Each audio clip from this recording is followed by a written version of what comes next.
அனைவருக்கும் இனிய புத்தாண்டு நல்வாழ்த்துக்கள். சென்னை 48வது புத்தக கண்காட்சி டிசம்பர் மாதம் 27 தொடங்கி நடைபெற்று வருகிறது. இந்த புத்தாண்டில் உங்களை அன்போடு புத்தக கண்காட்சிக்கு அழைக்கின்றோம். எண் 117 9வது வரிசை திருவள்ளுவர் பாதையில் சிந்தனை அரங்கம் அமைத்துள்ளது. தமிழ் தேசியம், சூழலியல், பண்பாடு, கலாச்சாரம், மருத்துவம் மற்றும் பல்வேறு விதமான தலைப்புகளில் புத்தகங்களை காட்சிப்படுத்தியிருக்கிறோம். உங்கள் அனைவரையும் அன்போடு அழைக்கின்றோம். இந்த புத்தாண்டை புத்தகங்கள் தொடங்குவோம். அனைவரையும் அழைக்கின்றோம். நன்றி, வணக்கம். MRL Realty's Nature's Enclave Coastal Heaven Theme Based Resort Villa Plots ECR மாதம் 10,000 வரை assured rental income lifetime free stay at resort 30க்கும் மேற்பட்ட வசதிகளுடன் call 9962888888. நிம்மதி ப்ராப்பர்ட்டி மேனேஜ்மெண்ட் கான்டாக்ட் 7667008999. இந்த சம்பவத்திற்கு தமிழ்நாடு அரசும் தமிழக ஆளுநரும் பொறுப்பேற்க வேண்டும். நடமாட தகுதியில்லாத ஒரு மனித மிருகம், அவர் மீது 40 வழக்குகள் 40 குற்றச்சம்பவங்களில் அவர் ஈடுபட்டதாகவும் 20 வழக்குகள் தான் எஃப்ஐஆர் போடப்பட்டிருப்பதாகவும் 20 வழக்குகளிலே அரசியல் ரீதியான ஒரு எந்த ஆட்சி காலத்தமாக இருந்தாலும் பிட் பாக்கெட்டு வழி போட்டு அவங்களுக்கு கிரேடு கொடுத்து ஒட்டி வச்சிருப்பாங்க. அப்படி ஒட்டப்பட்ட ஒருவனை எப்படி இவ்வளவு ஃப்ரீயா சென்னை மாநகர காவல்துறை அலட்சியமாக கையாண்டு யூனிவர்சிட்டி கேம்பஸ்க்குள்ள ஈஸியா போறான். அப்போ அவன் மீது இதுவரையிலும் கூட இத்தனை வழக்குகள் பதிவு செய்யப்பட்டு தற்போது 6 வழக்கு நீதிமன்ற விசாரணை நீதிமன்றங்கள் இருக்குன்னு சொல்றாங்க. அப்படிப்பட்ட ஒருவன் மீது குற்ற தடுப்பு சட்டம் இல்லை. ஆனால் நாங்கள் ஹைட்ரோ கார்பனுக்காக, மீத்தேனுக்காக, என்எல்சியை பாதுகாக்கணுங்கிறதுக்காக இன்றைக்கு போராடினாக்க எங்கள் மீது தேசிய பாதுகாப்பு சட்டம் வருது. இன்னைக்கு செய்யூரில் போராடின விவசாயிகள் மீது உங்களுக்கு தெரியும், மேல்மால குண்டாசு போட்டாங்க. மேல்மாவில் 6 பேர் மீது குண்டாசு. ஆக இந்த வழக்கில் அரசியல் கட்சிகளை ஒடுக்குவதற்கு ஆட்சியாளர்களும் காவல்துறையும் எடுத்துக்கொண்ட நேரத்தை விட நீங்கள் இந்த ரவுடிகளை, இந்த கேடிகளை, இந்த முள்ளமாரிகளை, இந்த மனித மிருகங்களை ஒரு நொடி கூட உயிரோடு வாழ்வதற்கு, மனித குலத்தில் வாழ்வதற்கு லாய்க்கற்ற இந்த கைவர்கள் மீது ஏன் நடவடிக்கை எடுக்காம இருந்துச்சு? நடவடிக்கை எடுத்துக்கிட்டு இருக்கோம், கைதும் பண்ணியாச்சு, கேட்கறாங்க. ஒன்று கூடி போராடு. அதான் நாங்கள் தான் சொல்றேன். நான் உங்களுக்கு கிளியரா பதில சொல்றேன். ஞானசேகரனோடு இது முடிந்துவிடக்கூடாது. சார் என்ற ஒரு வார்த்தை பயன்படுத்தப்பட்டிருக்கிறது. தன்னுடைய தாய்க்கோ தன்னுடைய அக்காவுக்கோ நடந்த என்ன கொதிநிலை ஏற்படும், என்ன பாதிப்பை உணர்வானோ அப்படி உணரக்கூடிய ஒரு இளைய சமூகம் ஒன்று கூடி நாளைக்கு இது எல்லாம் வாத்தியார் பாணி தான் தீர்வு, இல்லை தமிழரசன் பாதை தான் சரியான பாதை என்று ஏன் சிந்திக்க தொடங்கிட்டாங்க? இந்த அரசு என்ன பண்ணும்? சிந்திக்க தள்ளுகிறது அரசுன்னு எடுத்துக்கலாம். தொடர்ந்து அரசுக்கு நெருக்கடி கொடுத்துக்கிட்டே இருக்கீங்க. அரசு உங்களை எப்படி பார்க்குறாங்க? நீ கடலூர் மாவட்டத்துக்காரன், பண்ருட்டி தொகுதி பேசு, நீ ஏன் டங்ஷனை பற்றி பேசுகிற, நீ ஏன் கன்னியாகுமரி கனிம சுரங்கத்தை பற்றி பேசுகிற, நீ ஏன் பாலாட்டு பிரச்சனையை பற்றி பேசுகிற, நீ ஏன் நொய்யிலை பற்றி பேசுகிற, நீ ஏன் தென்பண்ணை ஆற்றில் கொக்கோ கோலா நிறுவனம் தண்ணி உறிஞ்சிறதை குறித்து நீ ஏன் அங்கே போய் போராடி தடியடி வாங்குற, அதை குறித்து பேசணும்னு ஏன் எழுந்திருக்கிற? இப்படின்ற கேள்விகளும் ஒரு ஜனநாயக பாதையை நீங்கள் அடைத்தால் அந்த அடக்குமுறையிலிருந்து, அந்த ஒடுக்குமுறையிலிருந்து ஒரு ஒரு பிரிவு உடைத்து வெளியே வரதான் செய்வார்கள். தடுத்து நிறுத்தணும். 2 முறை முதலமைச்சரை சந்தித்து நானும் பேராசிரியர் ஜவஹர்லாவும் நேரடியாக போய் சந்தித்து பூவுலக நண்பர்கள் இப்படி சொல்லியிருக்காங்க, உங்ககிட்ட வேண்டுகோள் வைக்க சொன்னாங்க, உதயகுமார் சொல்ல சொன்னார், சுந்தரராஜன் சொல்ல சொன்னார் அப்படின்னு சொல்லி நான் போய் சொல்லி அதை தடுத்து நிறுத்தினேன். இப்போ அந்த கார்ப்பரேட் பெரு நிறுவனத்திற்கு அழுத்தத்திற்கு, ஒன்றிய அரசினுடைய அழுத்தத்திற்கு அடிபணிந்து இன்னைக்கு கருத்து கேட்பு கூட்டத்தை நடத்துகிறாங்க. அந்த கருத்து கேட்பு கூட்டம் அங்கே எப்படி நடைபெற்றது என்பது நாடே அறியும்.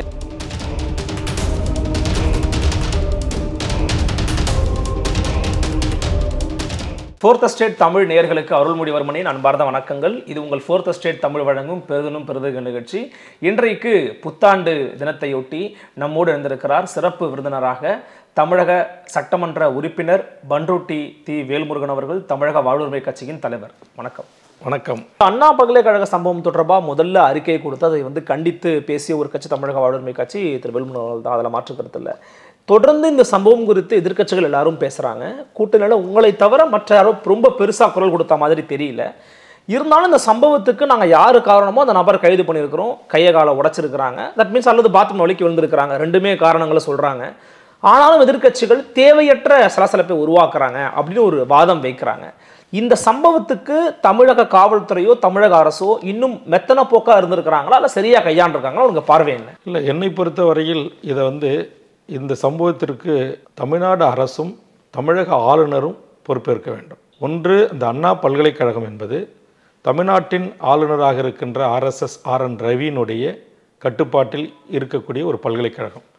மக்களால் தேர்ந்தெடுக்கப்பட்ட தமிழக அரசு உயர்கல்வித்துறை அதற்கான வேந்தர்களை நியமிப்பதற்கான அதிகாரத்தை பறித்து தன்னகத்தை வைத்துக்கொண்டு கடந்த காலங்களில் உங்களுக்கு தெரியும், இன்னும் கையெழுத்து போடல அவர், தமிழ்நாட்டை சேர்ந்த தமிழ்நாட்டைச் சேர்ந்த எத்தனையோ கல்வியாளர்கள், தகுதி திறமை உள்ளவர்கள், நேர்மையாளர்கள் இருந்தபோதும் அவர்களை அண்ணா பல்கலைக்கழகத்தினுடைய துணைவேந்தராக நியமனம் செய்யாமல் அண்டை மாநிலங்களிலிருந்து கொண்டு வந்து இங்கு நியமனம் செய்த வரலாறுகள் உங்களுக்கு தெரியும். இன்று கூட கிண்டி அண்ணா பல்கலைக்கழக துணைவேந்தர்கள் தொடங்கி தமிழ்நாட்டுடைய முக்கிய 5 பல்கலைக்கழகங்களுக்கு துணைவேந்தர்களை இன்னும் நியமனம் செய்யவில்லை.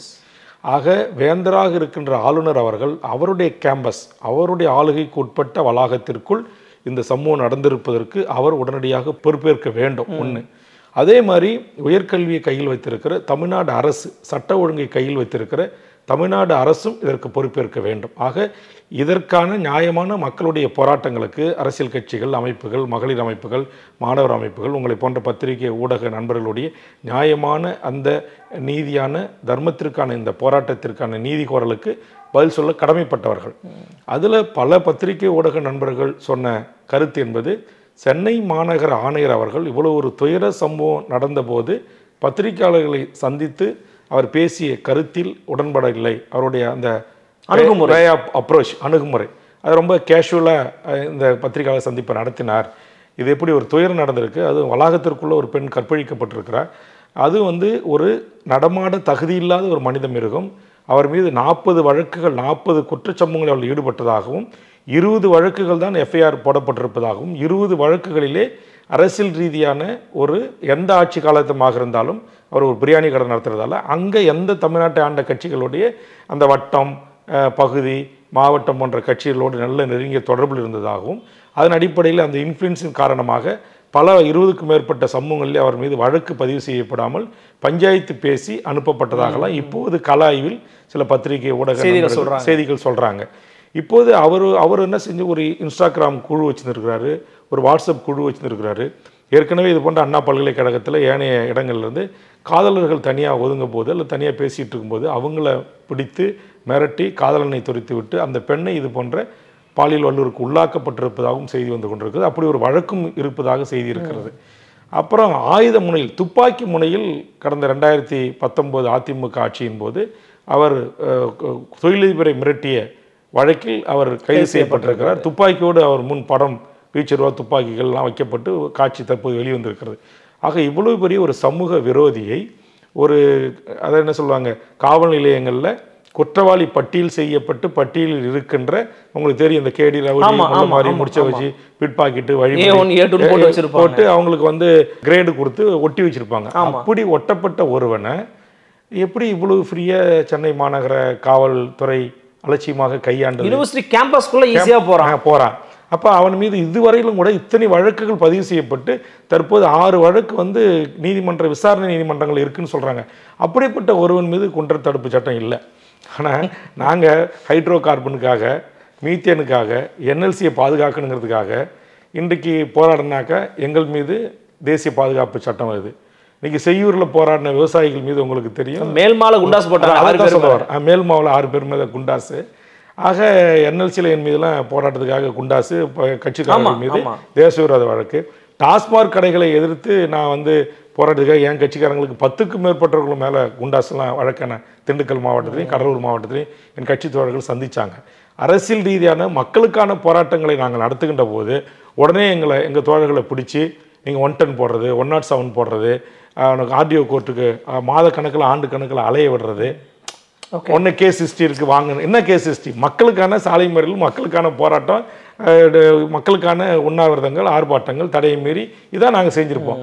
ஆக இந்த வழக்கில் அரசியல் கட்சிகளை ஒடுக்குவதற்கு ஆட்சியாளர்களும் காவல்துறையும் எடுத்துக்கொண்ட நேரத்தை விட நீங்கள் இந்த ரவுடிகளை, இந்த கேடிகளை, இந்த முள்ளமாரிகளை, இந்த மனித மிருகங்களை ஒரு நொடி கூட உயிரோடு வாழ்வதற்கு, மனித குலத்தில் வாழ்வதற்கு லாய்க்கேற்ற இந்த கயவர்கள் மீது ஏன் நடவடிக்கை எடுக்காமல் இருந்துச்சு?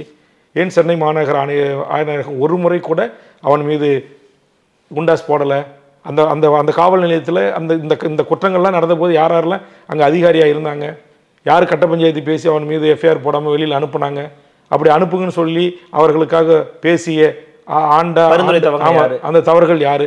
இதெல்லாம் வெளியே வரணும்ல. கமிஷனர் அன்னைக்கு சொல்கிறாரு ஃப்ளைட் மோடில் இருந்துச்சு அப்படின்றாரு. சரி, ஃப்ளைட் மோடில் இருந்துச்சுன்னா அன்னைக்கு ஒரு மாதமாக எடுங்க, அந்த ஃபோன் கைப்பற்றிங்க, அதை கால் ஹிஸ்ட்ரி எடுங்க. ஒரு மாத காலமாக அவன் யாரோட பேசியிருக்கிறான், அவர் ஒருவர் தான் குற்றவாளிங்கிறத ஒரு முன்னுரையே சொல்லிடுறாரு. அதை தான் இன்றைக்கி உயர்நீதிமன்றம் கண்டிச்சிருக்கு. அதை தான் நான் அது ஏற்புடைய செயல் இல்லை, அது ஏற்புடைய செயல் இல்லை. அந்த எஃப்ஐஆர் லீக்கு அது வந்து ஒன்றிய அரசினுடைய அமைப்பு வெளியிட்டுன்னு சொல்கிறாங்க.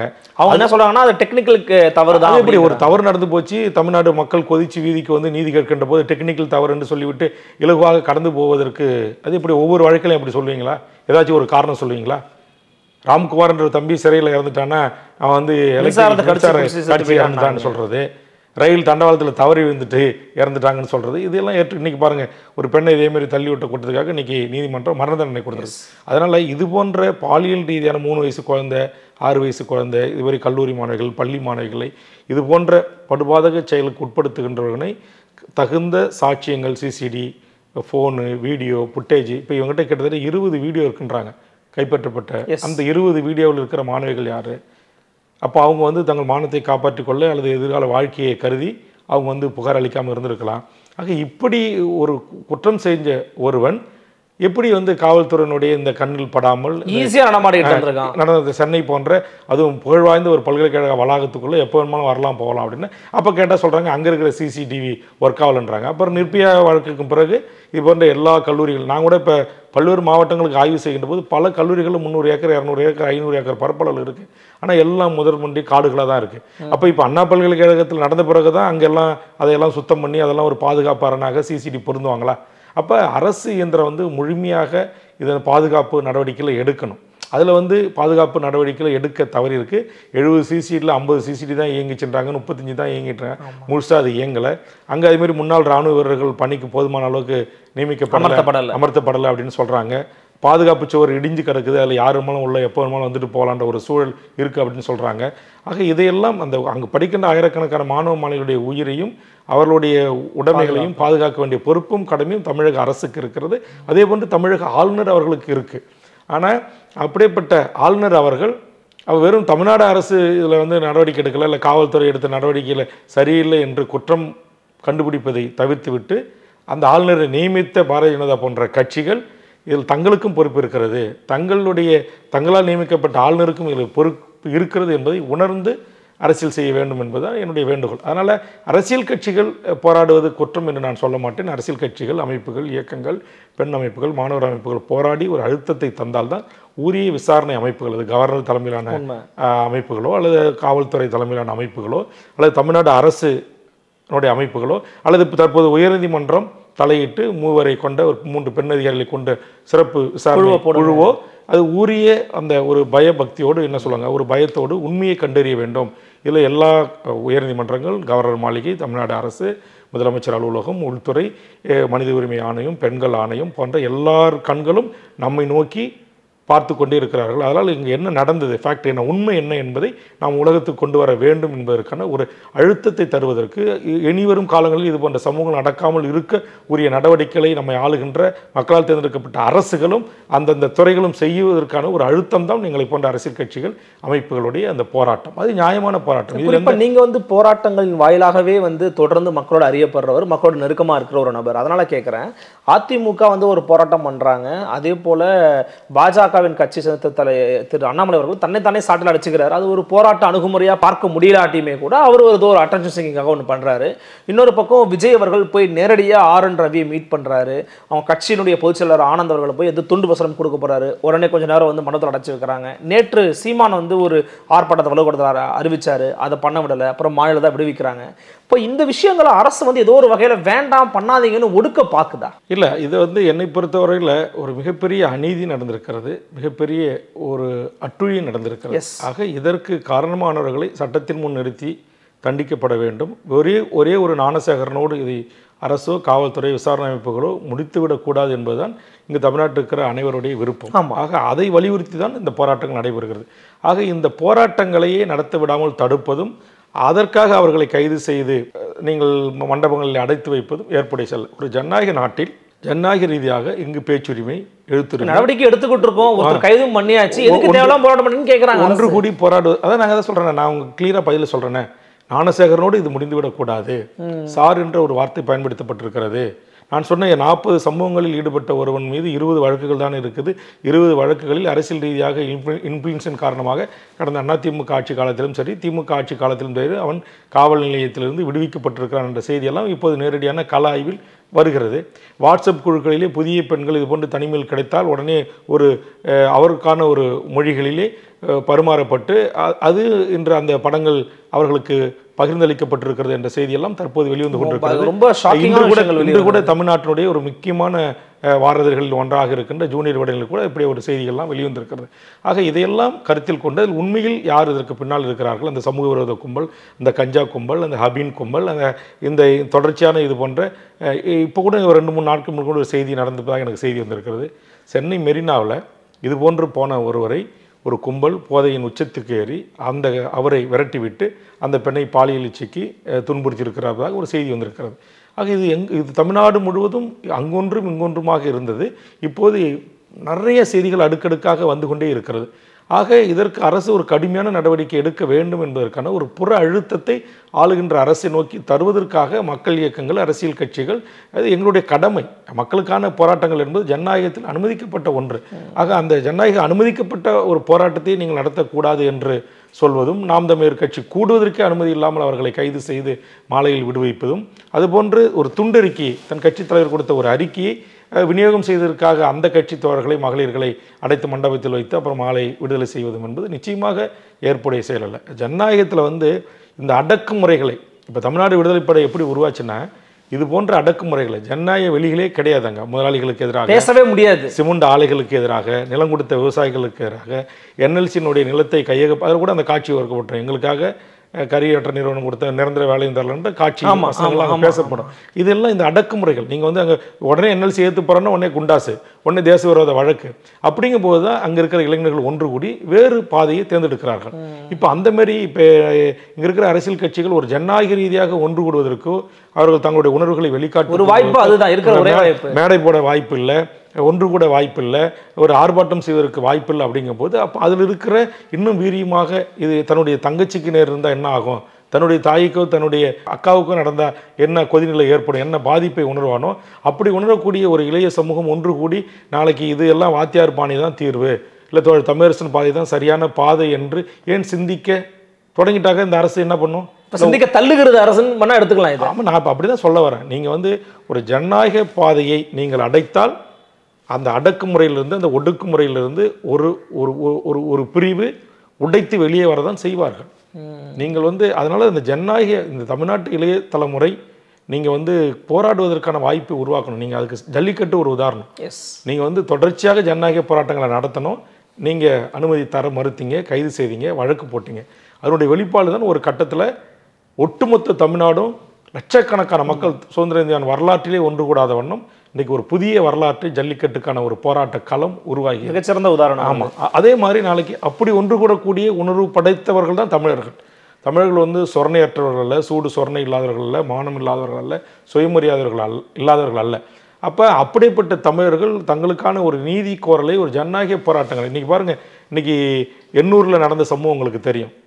இன்றைக்கி எண்ணூர் அனல்மின் விரிவாக்கத்துக்கு கருத்து கேட்பு கூட்டத்தில் என்ன நடந்ததுன்னு உங்களுக்கு தெரியும். அதே மாதிரி இன்றைக்கு அதானி துறைமுகத்துக்கு தொடர்ந்து காட்டுப்பள்ளியில் போராடிட்டு இருக்காங்க. அவருடைய ஜனநாயக போராட்டத்துக்கு மதிப்பு இல்லை. அதேமாதிரி உங்களுக்கு பரந்தூரில் இன்றைக்கி கிட்டத்தட்ட ஓராண்டை கழித்தும் அந்த மக்கள் ஜனநாயக ரீதியாக அமைதி வழியில், அறவழியில், மழையில், பனியில், வெயிலில் தொடர்ச்சியாக கதறி கொண்டிருக்கிறார்கள். அதற்கு நீங்கள் மதிப்பளிக்கலை. என்எல்சியில் பச்சை வயலை அழிக்காதீங்கன்னு சொல்லி என்னுடைய தலைமையில் தான் போராட்டக்குழு உருவாகி 1 லட்சம் மக்களை திரட்டி நாங்கள் போராடிய பிறகு உங்களுக்கு காவல்துறை இருக்குது, அரசு இருக்குது என்று கொண்டு ராட்சத இயந்திரங்களை வைத்து இந்த பச்சை பசேல் என்று விளைந்த எங்கள் விளைநிலங்களை, எங்களுடைய நெல் பயிர்களை, மணிலாவை நீங்கள் அழித்து ஒழித்தீர்கள். ஆக நீங்கள் ஹைட்ரோ கார்பன் திட்டத்துக்கு தொடர்ச்சியாக இன்றைக்கு நாங்கள் போராடுகிறோம். மீறியும் நீங்கள் பாதுகாக்கப்பட்ட வேளாண் மண்டலத்தில் அங்கே நீங்கள் அந்த ONGC மூலமாக அந்த பணி நடைபெற்று கொண்டு தான் செய்யார். சிப்காட்டும் இப்போ அப்படி தான் செய்யார். சிப்காட்டும் இன்றைக்கி மீறி அங்கே தான் நடந்துகிட்டு இருக்குது. இன்றைக்கி பெருந்தூரில் அதேமாதிரி இன்றைக்கி 800 ஏக்கர் அந்த மக்களுடைய பகுதிகளை இன்றைக்கி கொடுத்துட்டு நீங்கள் வெளியேறுங்க அப்படின்ற ஒரு சூழல் அங்கே நிலவுது.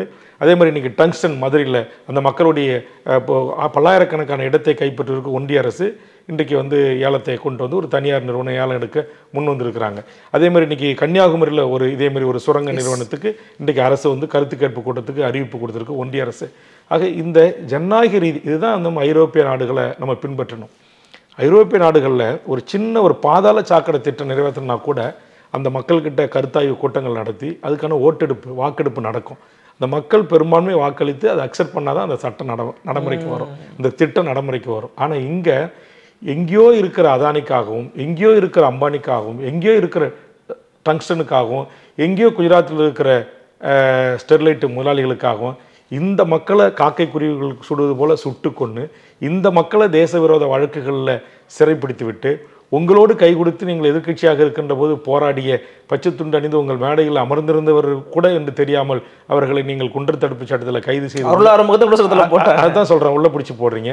இந்த மண்ணின் பசுமை காக்கப்பட வேண்டும், சுற்றுச்சூழல் காக்கப்பட வேண்டும் என்பதற்காக போராடிய சுப உதயகுமார் மீது 700 வழக்குகள். அப்போ இதெல்லாம் எப்படி சொல்லுங்கள்? அப்போ அந்த 700 வழக்குகளிலிருந்து அந்த தோழர் எப்போது மீண்டு அவர் தனது குடும்பம், பிள்ளை, பொது வாழ்க்கைக்கு எப்படி வர முடியும்? குடும்ப வாழ்க்கையை எப்படி அவர் பார்க்க முடியும்? இயல்பு வாழ்க்கையை அவரால் எப்படி நடத்த முடியும்? ஆக்சுவலி இன்னைக்கு பாருங்கள், இன்னைக்கு அரியலூர் மாவட்டத்தில், பெரம்பலூர் மாவட்டத்தில், கடலூர் மாவட்டத்தினுடைய இளைஞர்கள் வந்து அப்படி ஒரு கொதிநிலை அடைந்திருக்கிறான். இன்றைக்கி இப்போ உங்களுக்கு தெரியும், உங்களுக்கு அனுப்புகிறேன் பாருங்கள். இன்றைக்கி கடலூரை சுற்றி இருக்கிற ஒரு 10க்கும் மேற்பட்ட கிராம மக்கள் எங்களுக்கு கடலூர் ஷிப்காட்டே வேண்டாம், இனி 1 சென்ட் நிலத்தை கூட நாங்கள் தரமாட்டோம். இன்றைக்கி கெம்பிளாஸ்ட் விரிவாக்கம் பிளான்ட் 1, பிளான்ட் 2, பிளான்ட் 3ன்னு சொல்லி பிவிசி பைப்பு மிக மோசமான ஒரு நச்சு ஆலை கடலூர் கெம்பிளாஸ்ட்டை நீ விரிவாக்கம் பண்ணிக்கிட்டே இருக்காங்க. ஆக அதிகார வர்க்கத்திற்கு கிடைக்க வேண்டியது கிடைத்த உடனேயே அவர்கள் தாளாரமாக அனுமதி கொடுக்குறாங்க. அப்போ விவசாய மக்களுடைய நிலங்கள் மிரட்டி அங்கு காவல்துறை அச்சுறுத்தலோடு பறிக்கப்படுகிறது. அது எதிர்த்து மாவட்ட ஆட்சித்தலைவருடைய கருத்தாய்வு கூட்டத்தில் கருத்து கூட சொல்ல முடியல. அதே ஒரு ஊரில் இருக்கிற இன்னொரு பிரிவினரையோ அல்லது இன்னொரு ஜாதியினரையோ அல்லது ஒரு அரசியல் கட்சியினரையோ கையில் வைத்துக்கொண்டு அதுக்கு துண்டடிக்க அடிக்கிற, அதற்காக எதிர்ப்பு தெரிவிக்கிற, சூரட்டி ஓட்டுக்கிறவர்கள் தாக்கப்படுறாங்க, கொலை முயற்சி தாக்கப்படுது. அப்போ அதேமாதிரி அங்கே ஷிப்காட்டில் நீங்கள் பார்த்தீங்கன்னா இன்றைக்கி நாகார்ஜுனா நிறுவனம் ஒன்று வந்துச்சு. இன்றைக்கி அதை இன்னொரு நிறுவனம் எடுத்து இன்றைக்கி அந்த மக்களை முற்றும் அந்த பகுதியே இன்றைக்கி பாலைவனமாக மாறப்போயிருக்கு. அதே மாதிரி உங்களுக்கு ஈரோடு, நாமக்கல், ஈரோடு போன்ற பகுதியில் இருந்த அந்த உங்களுக்கு தெரியும் இந்த சாய ஆலைகள் அது இன்றைக்கி வெளியேற்றப்பட்டு அந்த மக்கள் போராடிய பிறகு அங்கே நொய்யில் பாழா போன பிறகு இன்றைக்கி என்ன செய்கிறாங்கன்னா இங்கே இளிச்சவாய மக்கள் கடலூர் மாவட்டத்து மக்கள் தான் அப்படின்னு சொல்லிட்டு இன்றைக்கி வந்து பெரிய குப்பன்ற கடலூர் ஷிப்காட் விரிவாக்கம் 3 நிலைன்னு சொல்லி பெரிய குப்பத்தில் இன்றைக்கு அந்த சாய பேட்டரிகளுக்கான ஒரு நிலையத்தை கொண்டு வராங்க. சாய என்ன சொல்லுவோம், காமன் ட்ரீட்மெண்ட் பிளான்ட் எங்கே அங்கே இருக்கிற எல்லா ஆலைகளுக்கும் சேர்த்து இங்கே கொண்டு வந்து அந்த சாய கழிவுகளை இன்றைக்கி கடலுக்கு கீழே பம்ப் பண்ணி அனுப்புகிற ஒரு மோசமான திட்டம். என்னுடைய தலைமையில் மிகப்பெரிய போராட்டத்தை அறிவித்து அதை நான் தடுத்து நிறுத்தி வச்சுருக்கேன். ஆனால் இப்போ திரும்பவும் அதற்கு பூர்வாங்க பணிகளை தொடங்கியிருக்காங்க. ஏற்கனவே கடலூரில் இருக்கிற கெமிக்கல் இண்டஸ்ட்ரி எல்லாமே வந்து தெற்காசியாவிலேயே மனித இனம் வாழ்வதற்கு தகுதியற்ற இடம்னு ஐநாவில் அங்கீகரிக்கப்பட்ட ஒரு சுற்றுச்சூழல் அமைப்பு அறிவிச்சிருக்கு.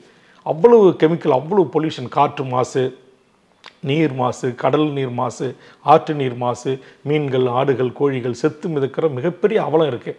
ஆனால் இதை எதையும் குறித்து கவலை கொள்ளாமல் எந்த அரசுகள் இருந்தாலும் திரும்ப திரும்ப அங்கே தொழிற்சாலைகளை தொடங்குவதும், காசு மாற்றை, நீர் மாசை, அங்கே பெண்களுக்கு வந்து இப்போ கருத்தரிப்பதே இல்லை, ஆண்களுக்கு அந்த ஆண்மை தன்மையை பல புற்றுநோய்கள் அங்கே ஏற்படுது.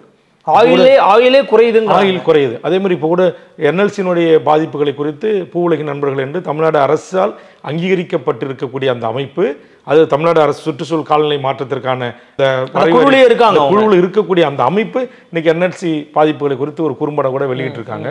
கடலூர் ஷிப்காட்டுகளை குறித்து அவருடைய அறிக்கை மிக ஆபத்தை பகுதி அது அப்படின்னு அறிவிச்சு டிக்ளேர் பண்ணியிருக்காங்க. ஆக இந்த கருத்தெல்லாம் கேட்கணுமா இல்லையா? இப்போ நான் தான் வந்து 2 முறை எண்ணூருடைய அந்த அனல்மின் நிலையத்திற்கான கருத்து கேட்பு கூட்டத்தை முதலமைச்சரை சந்தித்து இது மிகப்பெரிய ஆபத்தானது, நீங்கள் நடத்தவே கூடாதுன்னு சொன்னீங்க, கூடாதுன்னு சொல்லி தடுத்து நிறுத்தணும். 2 முறை முதலமைச்சரை சந்தித்து நானும் பேராசிரியர் ஜவஹர்லாவும் நேரடியாக போய் சந்தித்து பூவுலக நண்பர்கள் இப்படி சொல்லியிருக்காங்க, உங்ககிட்ட வேண்டுகோள் வைக்க சொன்னாங்க, உதயகுமார் சொல்ல சொன்னார், சுந்தரராஜன் சொல்ல சொன்னார் அப்படின்னு சொல்லி நான் போய் சொல்லி அதை தடுத்து நிறுத்தினேன். இப்போ அந்த கார்ப்பரேட் பெரு நிறுவனத்திற்கு அழுத்தத்திற்கு, ஒன்றிய அரசினுடைய அழுத்தத்திற்கு அடிபணிந்து இன்னைக்கு வந்து கருத்து கேட்பு கூட்டத்தை நடத்துகிறாங்க. அந்த கருத்து கேட்பு கூட்டம் அங்கே எப்படி நடைபெற்றது என்பது நாடே அறியும். ஆக இது எல்லாம் வந்து ஜனநாயகத்திற்கு ஆபத்து இல்லை. நீங்கள் தொடர்ச்சியாக மக்கள் போராட்டங்களில் பங்கெடுக்கிறீங்க, கூட்டணியிலும் இருக்கிறீங்க, மக்களுடைய குரல்களையும் தொடர்ந்து சட்டமன்றத்தில் பதிவு பண்ணுறீங்க. குறிப்பாக உங்களுடைய பகுதியில் நடைபெற்ற நிவாரண பணிகள் ரொம்ப மோசமாக இருந்துச்சு, இன்னும் தேவையான நிவாரண உதவிகளே வந்து கிடைக்காம இருக்குது, அவங்களுக்கு கிடைக்க வேண்டிய ஊதியத்துக்கு இன்னும் கொஞ்சம் கூடுதலாக கொடுங்கன்னு சொல்கிறீங்க. தொடர்ந்து அரசுக்கு நெருக்கடி கொடுத்துக்கிட்டே இருக்கீங்க. அரசு உங்களை எப்படி பார்க்குறாங்க? இல்லை, இது வந்து நெருக்கடி அரசுக்கு நான் கொடுப்பதாக பார்க்கக்கூடாது. நான் வந்து ஒரு மக்களால் தேர்ந்தெடுக்கப்பட்ட ஒரு மக்கள் பிரதிநிதி. நான் தேர்வு பெற்ற இடம் பண்ருட்டி சட்டமன்ற தொகுதி. ஆனால் இந்த தமிழ்நாட்டில் வாழ்கின்ற 7 கோடி மக்களுக்குமானதான் தமிழக சட்டமன்றம். ஆக என்னுடைய பணி என்பது என் தொகுதி மக்களுக்கான, வாக்களித்த மக்களுக்கான நல்ல கல்லூரிகள், ஆரோக்கியமான குடிநீர், தடுப்பணைகள், இது போன்ற இயற்கை பேரிடரின் போது மக்களுக்கு வெள்ளம் நிவாரணங்கள் ஊர் உள்ள வராமல் பாதுகாப்பதற்கான தடுப்பு அரண்கள் ஏற்படுத்துது, செக் டேம்களை ஏற்படுத்த வேண்டும் என்ற கோரிக்கைகளை முன்வைப்பது, பாதிப்படைந்த மக்களுக்கு உரிய நிவாரணத்தை அரசிடம் பெற்றுத் தருவதற்காக ஒரு ஜனநாயக ரீதியாக சட்டமன்றத்தில் ஓங்கி நான் குரல் எழுப்புகிறேன். ஆனால் அது வந்து என் தொகுதியோடு மட்டும் நான் முடித்துக்கொள்ள விரும்பலை. தமிழர்களுக்காக தான் நீங்க பேசுறீங்க. அதோட ஆமா, எனக்கு வந்து இந்த எம்எல்ஏ என்கிற பதவி என்பது இந்த சட்டமன்றத்தில் நான் ஒரு உறுப்பினர், தமிழ்நாடு முழுவதும் இருக்கிற மக்களுக்கான பிரச்சனைகளை பேசுவதற்கான வாய்ப்பை எனக்கு இந்திய அரசியலமைப்பு சட்டம் தந்திருக்கிறது, சட்டப்பேரவையினுடைய விதிகளும் எனக்கு தந்திருக்கிறது. அந்த அடிப்படையில் தான் நான் தமிழ்நாட்டில் இருக்கிற இப்போ சொன்ன எல்லா பிரச்சனைகளுக்கும் எல்லா இஷ்யூலையும் நான் என்னுடைய கருத்தை சொல்ல விரும்புகிறேன், பேச முற்படுறேன். அதற்கான வாய்ப்பு எனக்கு மறுக்கப்படுது. நீ கடலூர் மாவட்டத்துக்காரன், பண்ருட்டி தொகுதி பேசு, நீ ஏன் டங்ஷனை பற்றி பேசுகிற, நீ ஏன் கன்னியாகுமரி கனிம சுரங்கத்தை பற்றி பேசுகிற, நீ ஏன் பாலாட்டு பிரச்சனையை பற்றி பேசுகிற, நீ ஏன் நொய்யலை பற்றி பேசுகிற, நீ ஏன் தென்மனை ஆற்றில் கொக்கோ கோலா நிறுவனம் தண்ணி உறிஞ்சறதை குறித்து நீ ஏன் அங்கே போய் போராடி தடியடி வாங்குற, அதை குறித்து பேசணும் நீ ஏன் எழுந்திருக்கிற, இப்படின்ற கேள்விகளும் அதை மறுதளிக்கின்ற போது தான் நான் ஆவேசப்படுகிறேன், கோபப்படுகிறேன். அரசுக்கு என்னுடைய மிக கடுமையான எதிர்வினையை ஆற்றி நான் பதிவு செய்ய வேண்டிய ஒரு கட்டாயத்துக்கு நான் தள்ளப்படுறேன். எப்படி ஹேண்டில் பண்ணுறீங்க? கேட்கும்போது எங்களுக்கே ஒரு மாதிரி இருக்கு. நீங்க உள்ளுக்குள்ளே இதை எப்படி ஹேண்டில் பண்றீங்க? ஆமாம், அதுதான் நீங்கள் பார்ப்பீங்களா, அதை நேரடியாக ஒளிபரப்பு பண்ணும்போது பேரவைத் தலைவருக்கு எனக்குமான அது ஒரு காரசாரமான வாக்குவாதம், கருத்து மோதல் வருது. பல அமைச்சர்கள் எனக்கு சொல்ல வேண்டிய உரிய பதிலை சொல்லாமல் அதில் வந்து கொஞ்சம் மேம்போக்காக வேறு ஒரு உடல் மொழியோட பதில் சொல்வது, இதெல்லாம் தான் எனக்கு இது எல்லாம் தான் இந்த மக்கள் இவ்வளவு துன்பப்படுறாங்க, இவ்வளவு துயரப்படுறாங்க. ஒரு மக்களால் தேர்ந்தெடுக்கப்பட்ட ஒரு அரசவை, ஒரு சட்டமன்றம் இருக்குது, இதில் ஒரு விவாத பொருளாகவே இல்லையே. இது குறித்து இப்போ பரந்துரை குறித்து பேசணும் அப்படின்னா அதுக்கு அனுமதி மறுக்கப்படுகிறது. இப்போ 800 அனல்மின் விரிவாக்கம் குறித்து கவன ஈர்ப்பு கொடுத்துட்டு பேசணும்னு சொன்னால் நேரம் இல்லைன்றாங்க. டங்ஷனை குறித்து விரிவாக பேசணும் அப்படின்னாக்கா இல்லை 2 நிமிடத்தில் பேசுங்க, 3 நிமிடத்தில் பேசுங்க அப்படின்றாங்க. ஒரு பட்ஜெட் கூட்டத்தொடர் நடக்குது. அந்த பட்ஜெட் கூட்டத்தொடரில் அது வந்து ஒரே நாளில் 5 மானிய கோரிக்கை, 7 மானிய கோரிக்கை, அது எல்லாத்தையும் சேர்த்து ஒரே ஆள் பேசுங்க, ஆனால் நீங்கள் 3 நிமிஷத்தில் பேசுங்க, 5 நிமிஷத்தில் பேசுங்கன்றாங்க. எப்படி 7 அமைச்சர் 5 அமைச்சர் ஆளுக்கு 5 நிமிடம் திருப்பி பதில் உரை சொல்கிறாங்க. இதெல்லாம் சட்ட மரபுகளுக்கும் சட்டமன்ற விதிகளுக்கும் முரணானது. அதனால் இல்லை, சட்டமன்றத்தை அதிக நாள் நடத்துங்க, ஏன் 2 நாள் நடத்துறீங்க ஓப்பனாக கேட்டிருந்தீங்க அப்படின்னு நான் கேட்குறேன். அதனால் ஆத்திரமடைந்து என் மீது சில அமைச்சர்கள் அல்லது பேரவைத் தலைவரை கூட சில நேரங்களிலே கோபப்படுகிறார். ஆனால் அதை பற்றி நான் கவலைப்படவில்லை. நான் பாதிக்கப்படுகின்ற மக்களின் குரலாய் மக்கள்கிட்ட இருந்து வர்ற கேள்வி, இன்னைக்கு மக்கள் உங்களை தான் கேள்வி கேட்பாங்க. இன்னைக்கு அரசு ஊழியர்களுக்கு பழைய ஓய்வு திட்டம் தரேன்னு தேர்தல் வாக்குறுதியில் கொடுத்தீங்க, நீங்கள் தானே அந்த கூட்டணி கட்சியில் இருக்கிறீங்க, இது குறித்து ஏன் முதலமைச்சர் கவனத்தை ஈர்த்து நீங்கள் பேச மாட்டேன்னு சொல்கிறாங்க. நான் பேச முற்படுறேன், அனுமதி மறுக்கப்படுது. அதேமாதிரி காவல் நிலைய மரணங்கள், லாக்அப் டெத்துகள், இது போன்ற கற்பழிப்பு சம்பவங்கள், இதையெல்லாம் குறித்து பேசுவதற்கு தான் சட்டமன்றங்கள். ஆக அதுதான் திமுக அரசு தன்னுடைய தேர்தல் வாக்குறுதியிலே ஆண்டுக்கு நாங்கள் 100 நாள் தமிழக சட்டமன்றத்தை நாங்கள் நடத்துவோம் என்று சொன்னார்கள். நடத்துவோம் என்று சொன்னீர்களே, நடத்துங்கள். மழைக்கால கூட்டத்தொடர் குறைந்து ஒரு 10 நாளாச்சும் நடத்தணும், ஏன் 2 நாளோட நீங்கள் முடிக்கிறீங்க? அப்படி 10 நாள் நடத்துகின்ற போது எனக்கு ஏன் நீங்கள் 5 நிமிஷம் தர போகிறீங்க, நீங்கள் 50 நிமிஷம் கூட கொடுக்கலாமே அப்படின்னு நான் கேள்வி எழுப்புறேன். வேலை செய்ய வாய்ப்பு கொடுங்கயான்ற மாதிரி இருக்கு. சட்டமன்றத்தில் மக்களுக்கான சட்டங்கள் நிறைவேற்றுகின்ற போது அந்த சட்டங்களை குறித்து ஆய்ந்து அறிந்து அது குறித்து ஒரு விவாதமாக அந்த சட்டம் நிறைவேற்றுகின்ற போது அதை டிஸ்கஷன் நடக்கணும். ஒரு டிஸ்கஷன் இல்லாமல், ஒரு ஆய்வே இல்லாமல் நீங்கள் வந்து இந்த சட்டத்தை நான் அறிமுகம் செய்கிறேன், எதிர்ப்போர் இல்லை, எங்க ஏற்போரே அதிகம் என்று கருதுகிறேன், ஏற்போரே அதிகம், சட்டம் நிறைவேறியது என்று 3 செகண்ட்ஸ்களில் ஒரு சட்டத்தை நிறைவேற்றுவது ஒரு ஜனநாயகமா என்கிற கேள்வியை நான் எழுப்புகிறேன். குறிப்பாக நீங்கள் தொடர்ந்து இந்த உங்களுடைய செயல்களுக்கு செவிமடுக்கலை, குறிப்பாக மக்களுக்கான விஷயங்களை பண்ணலை அப்படிங்கிறதுல ஒரு முரண்பாடு இருக்குது. இருந்தாலும் வெளியிலேருந்து பார்க்கும்போது இல்லை, இவர் வந்து ஒரு திமுக காரர் தான், திமுகவுக்கான ஐடியாலஜியில் தான் இவர் கிட்டத்தட்ட இருக்கிறார், இவர் நமக்கு தேவை தான், என்னைக்காக இருந்தாலும் ஒரு முரண்பாடு இருந்தாலும் நம்மளோட தான் இருப்பார், நீங்களும் ஒரு இடத்துல பேசினாதான் குறிப்பிட்டு சொல்கிறாங்க. இப்போ இந்த முரண்கள் வந்து விரிசலை நோக்கி நகருகிறதா அல்லது இதை எப்படி புரிஞ்சுக்கிறது வெளியில் இருக்கிறவங்க? அது ஒரு கிளாரிஃபிகேஷன். உங்களுக்கு வந்து அதாவது நாடாளுமன்ற சட்டமன்ற முறைமைகள் என்பது அதே கட்சி உறுப்பினராக இருந்தாலும் கூட அந்த தொகுதிக்கும் அவர் சார்ந்த அந்த மக்களுக்குமான கேள்விகளை, நியாயமான கேள்விகளை, நீதியான கேள்விகளை, சட்டத்திற்கு உட்பட்ட கேள்விகளை, சட்டமன்ற மரபுகளுக்கும் விதிகளுக்கும் உட்பட்ட கேள்விகளை கண்டிப்பாக கேட்கலாம். நீங்கள் அந்த கட்சியில் உறுப்பினராக இருக்கிறதால கேட்கக்கூடாதுன்றலாம் ஒன்றும் கிடையாது. கேள்வி நேரம் என்பது அனைவருக்குமானது, 0 ஹவர்ஸ் என்பது அனைவருக்குமானது. அதே மாதிரி கவன ஈர்ப்பு ஒத்திவைப்பு தீர்மானங்கள் என்பது அதிமுக்கியத்துவம் இந்த பிரச்சனைகளை குறித்து அவையினுடைய இதர அலுவல்களை ஒத்திவைத்துவிட்டு அந்த பிரச்சனையை பேசி தீர்க்கப்பட வேண்டும், முதலமைச்சர் அமைச்சருடைய கவனத்தை கொண்டு வரப்பட வேண்டும் என்பது அது அனைத்து சட்டமன்ற உறுப்பினருக்குரிய உரிமை. அந்த உரிமைகளை, அந்த மரபுகளை, அந்த விதியைத்தான் நான் நடைமுறைப்படுத்துங்கள் என்று நான் வாதாடுகிறேன். அதற்கு தான் எனக்கு அனுமதி கிடைக்காத போது நான் வேகமாக பேசுகிறேன். அதானே தவிர நீங்கள் ஒரு கூட்டணியில் நான் இருக்கிறேன் என்பதற்காக நான் குறை சுட்டி காட்டக்கூடாது என்றோ கேள்வி எழுப்பக்கூடாது என்றோ, சட்டமன்றத்தை இந்த விதிகளின் பிரகாரம் இந்த மரபுகளின் பிரகாரம் நடத்துங்கள் என்றோ, சட்டங்களை அறிமுகம் செய்கின்ற போது அதை நீங்கள் டிஸ்கஷன் செய்வதற்கு நேரம் கொடுங்கள் என்றோ கேட்கக்கூடாது என்று எந்த அரசியல் தலைமைகளையும் சொல்லலையே. இப்போ திமுகவுடைய தலைவர் வேல்முருகன், நீ எங்கள் சின்னத்தில் நின்றுருக்க, எங்கள் கட்சி வரிசையில் தான் நீ இருக்கிற, நீ இந்த பிரச்சனைலாம் குறித்து பேசக்கூடாது, கவன ஈர்ப்பு கொடுக்கக்கூடாது, ஒத்திவைப்பு தீர்மானம் கொடுக்கக்கூடாது, சட்டத்தை பேரவைத் தலைவர் ஆய்வுக்கு எடுத்துக்கொள்ள அறிவிக்கின்ற போது நீ அதுக்கு ஆய்வுக்கு உட்படுத்தின்னு சொல்லி எழுந்து சத்தம் போட்டு பேசாத அப்படின்னு என்னை ஒருபோதும் கலைஞரும் தடுத்ததில்லை, மறைந்த அம்மையார் ஜெயலலிதாவும் தடுத்ததில்லை, இன்றைய முதலமைச்சர் ஸ்டாலின் அவர்களும் தடுத்ததில்லை. அப்போ அப்படி இருக்கின்ற போது நான் என் மக்களுக்கான எனக்கு வழங்கப்பட்ட மக்கள் வாக்களித்து என்னை தேர்ந்தெடுத்திருக்காங்க, அந்த கடமையை நான் செய்கிறேன். அதில் என்ன தவறு இருக்குது? அதை புரிதல் இல்லாமல் சில யூடியூபர்கள், சில ஊடகங்கள், பத்திரிகைகள் பரபரப்புக்கு திமுக கூட்டணி விட்டு வெளியே வருகிறார், திமுகவுக்கு எதிராக பேசுகிறார். அப்படி இல்லை, நான் வாக்களித்த மக்களுக்காக பேசுகிறேன். நீங்கள் இப்படி பாருங்கள், வேல்முருகன் தமிழ்நாட்டில் வாழ்கின்ற 7 கோடி மக்களுக்காகவும் புலம்பெயர்ந்து வாழ்கின்ற எமது தமிழர்களுக்காகவும் ஈழத்தில் நடந்த இனப்படுகொலைக்காக கடந்த அதிமுக அரசு அம்மையார் அவர்கள் எப்படி அது ஒரு இனப்படுகொலை என்று சட்டமன்றத்தில் தீர்மானம் நிறைவேற்றினார்களோ, எப்படி சர்வதேச நீதி விசாரணை ஊடாக ஒரு தனித்தமிழ் அரசை உருவாக்கி தர வேண்டும் என்கிற ஒரு தீர்மானத்தை நிறைவேற்றி ஒன்றிய அரசுக்கு அனுப்பி வைத்து ஒரு அழுத்தத்தை தந்தார்களோ, அதுபோன்று நீங்கள் செய்யுங்கள் தமிழக முதலமைச்சரே என்று நான் சொல்வது என்னுடைய உரிமை. அந்த உரிமையை நான் பேசுவதால் உடனே வேல்முருகன் திமுக கூட்டணிக்கு எதிராக வரான், உடனே பிஜேபி கூட்டணியில் சேர போகிறாங்க, இல்லை அதிமுக கூட்டணிக்கு சேர போகிறாரு என்று அந்த கற்பிதங்களை உருவாக்குவதில் நான் உடன்படலை. அது தேர்தல் நேரத்தில் எடுக்கப்பட வேண்டிய முடிவு. அது தனிப்பட்ட வேல்முருகன் மட்டும் எடுக்கப்பட வேண்டிய முடிவு அல்ல, அது என் கட்சி எடுக்கப்பட வேண்டியது. என் கட்சிக்கென்று செயற்குழு இருக்கிறது, பொதுக்குழு இருக்கிறது, ஜனநாயக ரீதியாக நான் எடுக்கப்பட வேண்டிய முடிவுகள். அதோடும் சட்டமன்றத்தில் நான் முரண்படுகின்ற அரசினுடைய கொள்கைகளை, அரசினுடைய திட்டங்களை எதிர்ப்பதற்கும் எந்த சம்பந்தம் இல்லை. ஒருவேளை அப்படி முதலமைச்சர் அழைத்து இல்லது முதலமைச்சரின் சார்பாக ஏதாவது ஒரு அமைச்சர் வந்து இதையெல்லாம் நீ செய்யக்கூடாது, நீ இங்கு வந்து எங்கள் கட்சியை பாராட்டுகிற வேலையை மட்டும்தான் நீ செய்ய வேண்டும் என்று ஒருவேளை சொல்வாரானால், இதற்கு எனக்கு தடை வரும் என்று சொன்னால், அப்போது நான் கூட்டணியில் இருப்பதை குறித்து மறுபரிசீலனை செய்வேன் என்கிற தோணியில் சொன்ன வார்த்தைகளை அந்தந்த தொலைக்காட்சிகளும் அந்தந்த பத்திரிகைகளும் அவரவர்களுக்கு ஏற்றவாறு தலைப்பிட்டு செய்தியாக்கி கொண்டார்கள்.